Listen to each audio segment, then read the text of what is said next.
Hello, I'm Roger Mudd. Welcome to the History Channel. When Adolf Hitler wrote Mein Kampf, My Struggle, in the 1920s, he described his plan for Germany's conquest of Europe. At the time, it seemed preposterous, but our program reveals a wealth of secret associations that helped him.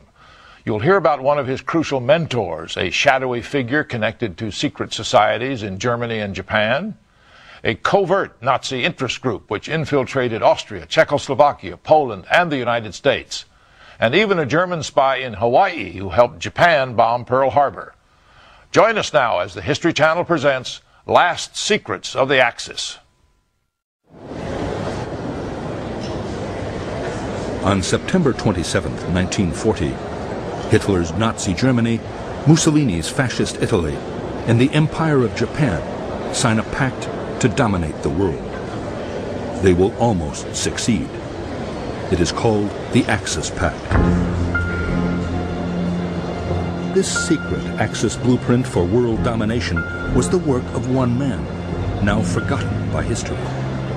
Hitler's special advisor on world affairs, a personal friend of the Japanese High Command, and a master spy without whom there might have been no Pearl Harbor.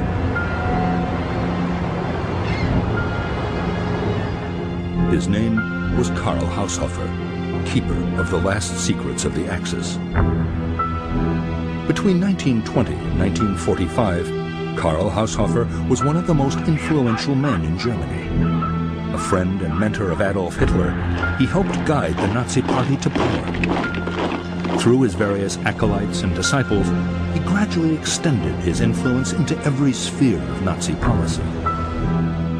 His was the ideology that underpinned the Nazi drive for war and conflict, and through his Japanese connections, forged the system of alliances that brought the world to the brink of destruction.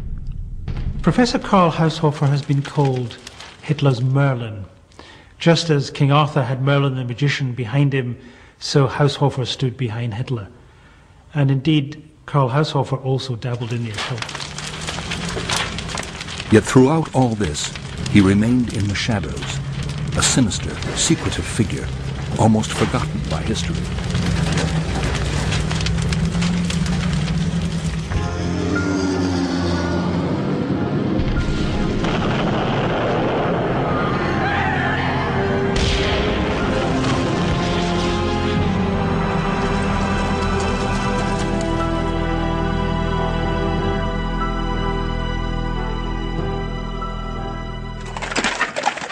Karl Haushofer was born in Munich, Bavaria, on the 27th of August, 1869. He was a passionate German nationalist and became a career soldier and an artillery officer.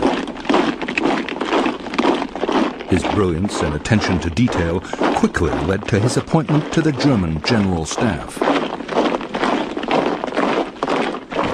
In October 1908, however, something happened to change Haushofer's life and the history of the 20th century.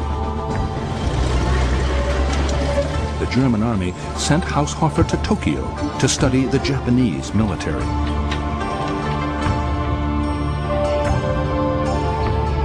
The assignment marked the beginning of a love affair with the Orient.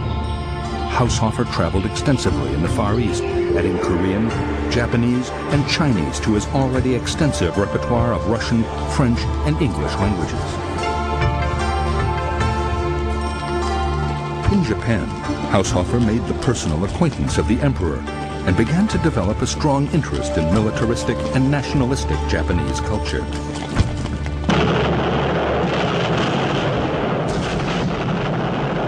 In 1914, when war broke out, Haushofer returned to Germany to fight on the Western Front. A brilliant soldier, he rose to the rank of Major General.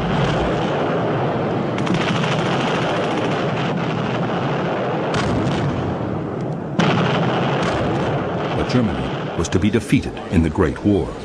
And after World War I, the Versailles Treaty imposed a savage peace on Germany. It must be remembered that the victorious Allies blamed Germany for the war. The peace that the Allies imposed was savage. German overseas territories were taken away. The army was restricted to 100,000 men. There was no air force. and the reparations imposed on Germany practically brought the economy to its knees. The British now controlled Africa, India, and the Middle East. The United States dominated South America and the Pacific. Between them, the Anglo-Saxon sea powers controlled the world's oil and trade routes. Germany and the Eurasian landmass were isolated. Karl Haushofer retired from the army a bitter man. Like many other officers, he felt Germany had been defeated not only by the British and the Americans, but by the betrayal of communists and Jews. While fellow soldiers like Hitler were unemployed and penniless, Haushofer's Japanese experience got him an appointment as professor of geopolitics at Munich University in 1919. It was here that he began to plot the rebirth of Germany's military might.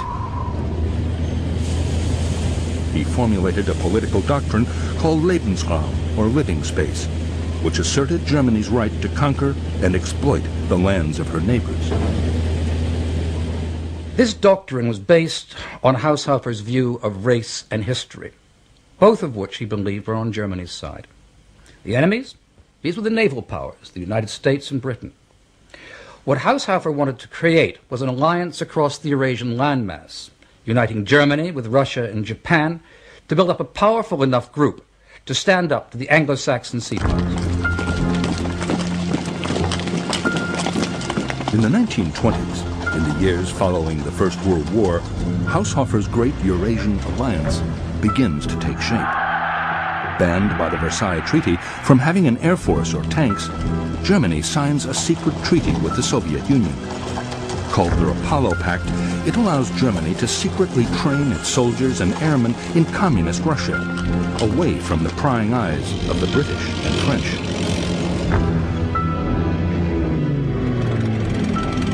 German aircraft designers, forbidden by the Versailles Treaty from building warplanes at home, are sent clandestinely to produce aircraft for the Japanese. Aircraft of these designs will eventually bomb Pearl Harbor.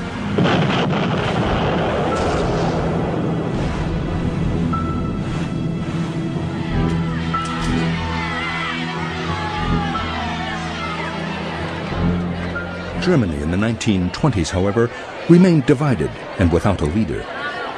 Karl Haushofer needed to find someone who could put his idea of Lebensraum into action. He found that person through a chance encounter with one of his students at Munich University, Rudolf Hess. Hess had acted as Haushofer's adjutant during World War I, and he followed Haushofer to Munich, where he was lecturing.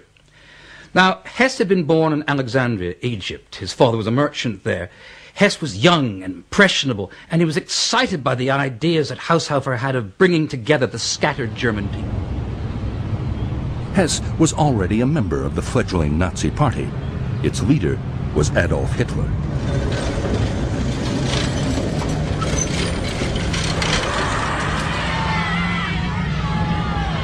In 1923, Hitler and his small band of Nazis tried to stage a coup in Bavaria.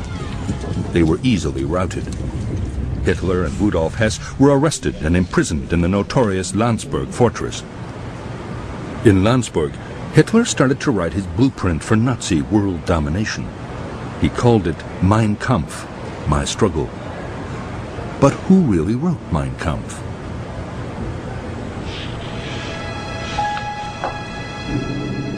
Imprisoned in the Landsberg fortress, Hitler and Hess received a frequent visitor, Dr. Karl Haushofer.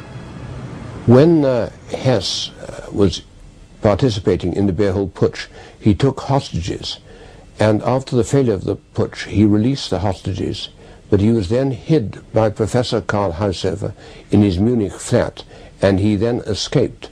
He rejoined Hitler in Landsberg prison, where he became Hitler's secretary and took down Mein Kampf.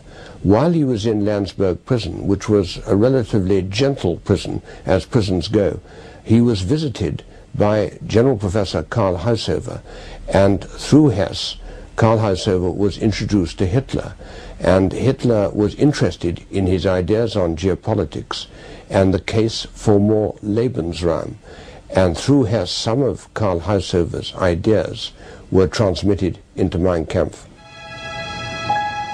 It is even possible Haushofer wrote or edited parts of the book.